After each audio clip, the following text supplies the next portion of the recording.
Hi everyone, my name is Arina. So today I'm going to teach you on how to install roller caster underneath of the cabinet. Alright, so first we go to kitchen cabinet and I'm using tall cabinet. I drag out double door high cabinet. So we can see there's no skirting or anything underneath the cabinet.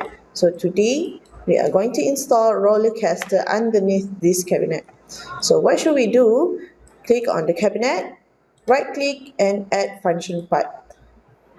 Go to decoration, food and universal wheel. So choose to any model that you want. Drag out until you see square. Square highlighted, and then you position it underneath of the cabinet. Alright, so you can see it is installed with roller, or we call it wheels. Alright, so I adjust the elevation and make it to 70, and then we can see the roller or wheels has touched the floor. Alright, so this is how you install roller underneath the cabinet.